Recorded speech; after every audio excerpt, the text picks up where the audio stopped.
Hello, kids. I'm your substitute teacher, and today I'll tell you a very interesting story about. I'm sorry, but you're not Mrs. Slot. We're Mrs. Slot's class, not yours. Yes, and that's why I'm called substitute teacher, you little dump. And now silence. I need to open my presentation.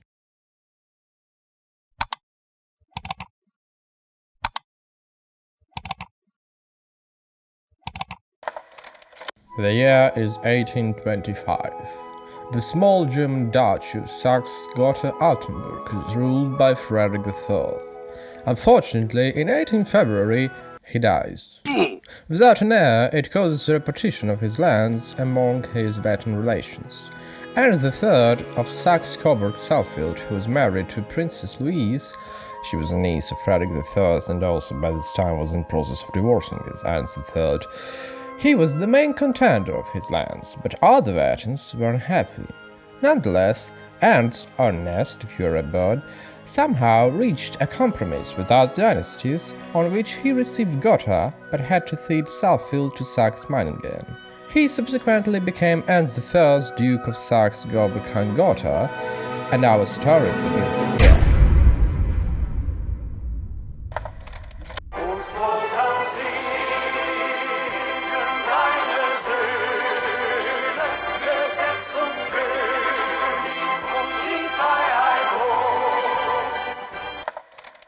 So, quickly, this boy and this girl had many children, but we are interested in only 3 of them. The first one is Ernest, you already know him. The second one is Leopold. Briefly about his early life.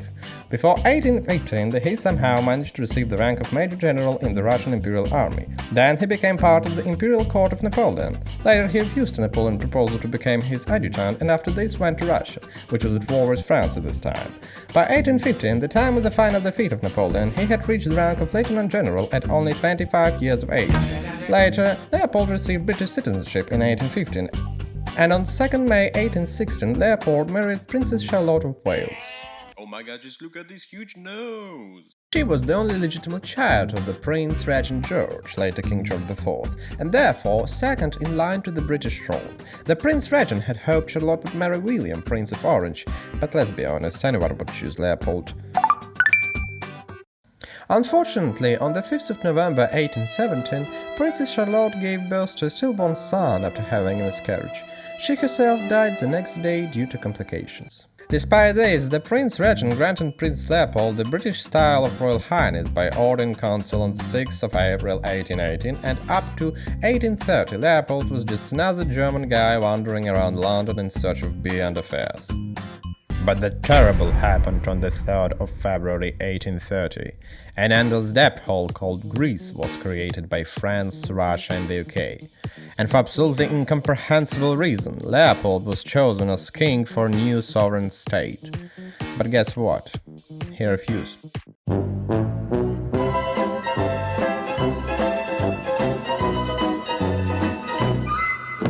A random dude with no power or significant money refused to become the king of a European country. What a pillock. But really it doesn't matter, because you already know what happens next, right? Right? Left. Belgium, you idiots! Just several months later, rebels in the southern provinces of the United Netherlands rose up against Dutch rule. The rising, which began in Brussels, pushed the Dutch army back, and the rebels defended themselves against the Dutch attack. International powers meeting in London agreed to support the independence of Belgium, even though the Dutch refused to recognize the new state. In November 1830, a national congress was established in Belgium to create a constitution for the new state.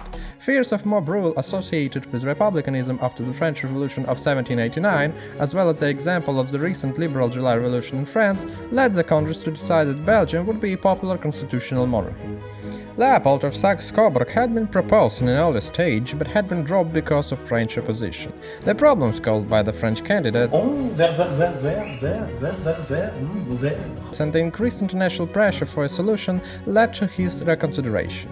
On the 22nd of April, he was finally approached by a Belgian delegation at Marlborough House to officially offer him the throne. They spent some time convincing him, and eventually Leopold agreed.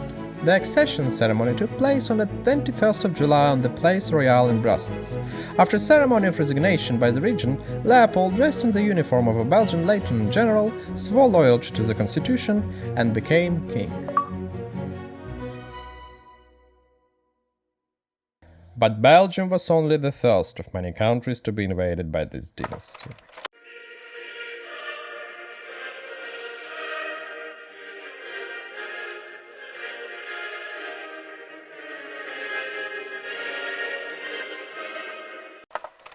So moving on. The third child we're interested in was Prince Ferdinand of Saxe-Coburg and Gotha. There is not much to say about him. Born on 28th of March 1785 and died on 27th of August 1851, he participated in several European wars, most of which were coalition wars against France. And this could be the end of his biography, if not his children, specifically his two sons. The eldest was Ferdinand II, so let's start with him. He was born on the 29th of October 1816 in Vienna, and up to 1836 he was doing pretty much nothing. You know, living an ordinary life of a nobleman. By this year, Maria II, Queen of Portugal, had time to marry August, Duke of Aurea, on the 26th of January 1835, and then lost him on the 28th of March when he fell ill and died. Due to lack of successors, she quickly married Prince Ferdinand on the 9th of April 1836, and up until 1837, Ferdinand had only the title of Royal Highness and Duke of Braganza due to Portuguese law. But then, when the first child and heir, Peter V, was born, he subsequently became King of Portugal. Also, it was Maria who reigned by right. The royal couple formed an effective team during their joint reign, with Ferdinand reigning by himself during his wife's pregnancies. She had 11 of them. Ferdinand was an intelligent and artistically minded man with modern and liberal ideas. He was adept at etching, pottery, and painting aquarelles. He was the president of the Royal Academy of Sciences and the Arts, Lord Protector of the University of Coimbra, and Grand Master of the Rosicrucians. In 1838, he acquired the former Hieronymite monastery of Our Lady of Pena, which had been built by King Manuel I in 1511 near the town of Sintra and had been left unoccupied since 1834. He repaired and expanded it, creating one of the most mesmerizing and fancy palaces in the world. Interestingly,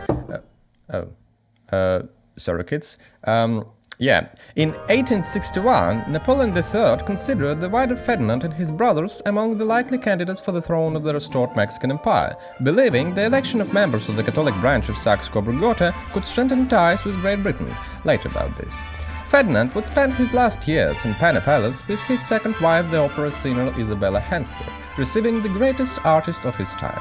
And all in all, he had a pretty good life, especially considering that he helped his family acquire another throne of European country.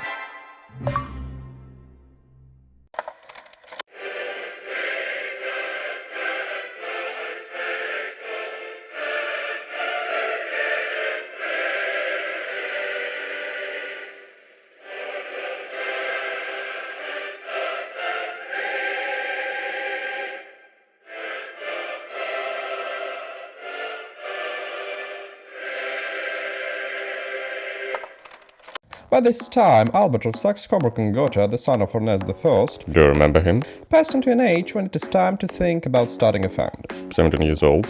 This idea had also arisen in the mind of his ambitious uncle Leopold, King of Belgium, do you remember? And soon the whole family created the most ambitious plan in their entire history. Why wouldn't we marry little Albert to Princess Alexandria Victoria of Kent? Seems very reasonable. By the 1836, Victoria was the heir to the British throne. Her father, Prince Edward, Duke of Kent and Stratton, the fourth son of King George III, had died when she was a baby, and her elderly uncle, King William IV, had no legitimate children. Her mother, the Duchess of Kent, was the sister of both Albert's father, the Duke of Saxe-Coburg and Gotha, and King Leopold. Leopold arranged for his sister, Victoria's mother, to invite the Duke of Saxe-Coburg and Gotha and his two sons to visit her in May 1836 with the purpose of meeting Victoria. William IV, however, disapproved of any match with the Coburgs and instead favored the suit of Prince Alexander, second son of the Prince of Orange. Victoria was well aware of the various matrimonial plans and critically appraised a parade of eligible princes. She wrote, Albert is extremely handsome, his hair is about the same color as mine, his eyes are large and blue, and he has a beautiful nose and a very sweet mouth with fine teeth, but the charm of his countenance is his expression, which is most delightful. Alexander, on the other hand, she described as very plain. Although the parties did not undertake a formal engagement, both the family and their retainers widely assumed that the match would take place. Victoria came to the throne aged 18 on the 20th of June 1837. Her letters of the time show interest in Albert's education for the role he would have to play, although she resisted any attempts to rush her into marriage. Albert returned to the United Kingdom with Ernest in October 1839 to visit the Queen, with the objective of settling the marriage. Albert and Victoria felt mutual affection, and the Queen proposed to him on the 15th of October 1839. Victoria's intention to marry was declared formally to the Privy Council on the 23rd of November, and the couple married on the 10th of February 1840 at the Chapel Royal, St. James's Palace. Just before the marriage, Albert was naturalized by Act of Parliament and granted the style of Royal Highness by an ordering council.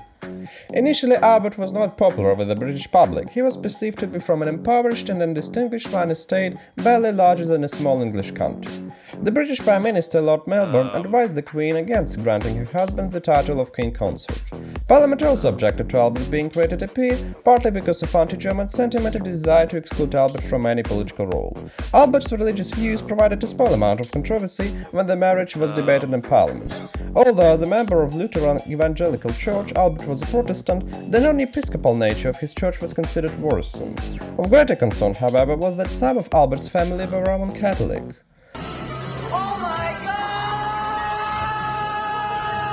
Melbourne led a minority government, and the opposition took advantage of the marriage to weaken his position further.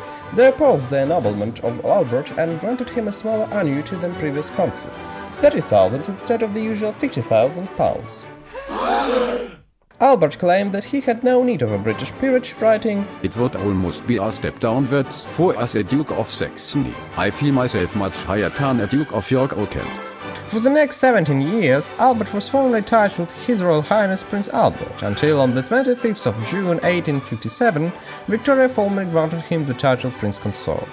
Obviously, all Albert's and Victoria's children, and therefore heir to the British throne, were considered as part of Albert's dynasty, which means the Germans did it again.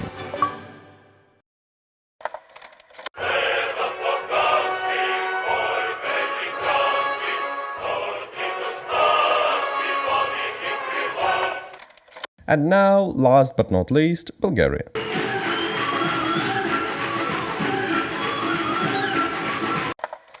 So previously I was talking about this dude, and as I said, he had a brother, Prince August, and like his own father Ferdinand, August had a very simple and extraordinary life.